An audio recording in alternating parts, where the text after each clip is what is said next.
ఇండోనేషియాలో ప్రస్తుతానికి చాలా అల్లర్లు జరుగుతున్నాయి. మేజర్‌గా జకార్తాలో బాగా జరుగుతున్నాయి. మెయిన్ రీజన్ ఏంటంటే అక్కడ ప్రజలకేమో చాలా కష్టంగా ఉంది. వేతనాలు సరిగ్గా లేవు. జీతాలు బేసికల్లీ. కానీ అక్కడ అధ్యక్షుడు ఏం చేశాడంటే ఎంపీలకి చాలా అలవెన్సెస్ ఇచ్చాడు. హౌసింగ్ అలవెన్సెస్ అని, జీతాలని ఇవన్నీ చాలా ఎక్కువ ఇచ్చాడు. ఒక సామాన్య వ్యక్తికి ఎంతైతే జీతం ఉంటుందో దానికి 10 రెట్లు ఎక్కువగా ఎంపీలకి ఇచ్చేసరికి అక్కడ నిరసన స్టార్ట్ అయింది. ప్రజలందరూ ఏంటి మాకేమో ఇంత ఘోరంగా, వీళ్ళకేమో హైలీ క్వాలిఫైడ్ ఇళ్ళు కానీ, ఇంటి అలవెన్స్‌లు కానీ ఇవన్నీ అనేసరికి కోపం వచ్చింది బేసికలీ. బికాస్ పీపుల్ కి బేసిక్ నీడ్స్ అనేవి సరిగ్గా లేకపోతే ఎప్పుడైనా ఇలాగే కోపం వస్తుంది. ప్రజలు ఎన్నుకున్నారు అంతేగాని వాళ్ళని ఊరేగమనలేదు. దీంతో కోపం వచ్చి వాళ్ళు అక్కడ ఆందోళనలు చేయడం మొదలు పెట్టారు. శాంతియుతంగానే స్టార్ట్ చేశారు. బట్ లేటర్ ఒక డెలివరీ బాయ్ ని అక్కడ పోలీసుల బండితో గుద్దటం వల్ల అతను చనిపోయాడు. దీంతో అక్కడ వాళ్ళకి ఇంకా కోపం వచ్చి అక్కడ ఒక పార్లమెంట్ భవనాన్ని తగలబెట్టేశారు. టోటల్ గా 5 చనిపోయారు. ఇంకా చాలా మందికి తీవ్ర గాయాలైనవి. ఇదంతా చూసిన తర్వాత అక్కడ అధ్యక్షుడు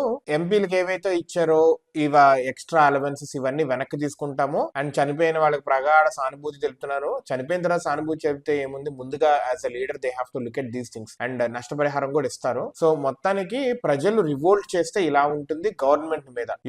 అక్కడ గవర్నమెంట్ మీద రివోల్ట్ చేసింది ఫర్ ద సేక్ ఆఫ్ ఏదో ఇదని కాదు, కానీ ఫ్రస్ట్రేషన్ తో basically they have revolted back. Opposition parties politically motivate చేసేమన్నా చేశారో తగిన న్యూస్ అండ్ ఇన్ఫర్మేషన్ అయితే లేదు ప్రస్తుతానికి ఇది. సో ఏ కంట్రీలో అయినా కానీ they should take care of these things. అక్కడ ప్రజలు ఎలా అయితే ఉన్నారో, పొలిటీషియన్స్ ఆర్ నాట్ లైక్ ఎక్కడి నుంచి దిగి రాలేదు, ప్రజల్లోనే ఒకళ్ళు ఎన్నుకున్నారు అంతే. ఇంద్రలోకం నుంచి దైవలోకం నుంచి దిగి వచ్చినట్టు వాళ్ళకి మాత్రం ఇంత స్పెసిఫిక్ గా ఉండి ప్రజలు మాత్రం కట్టు దరిద్రంలో ఉంటే మాత్రము that is worst. Every government and every country should take this as one of the case studies and వాళ్ళ కంట్రీలో ఎలా అయితే ఉంటుందో వాళ్ళు తగినట్టుగా they have to implement in there nation as well.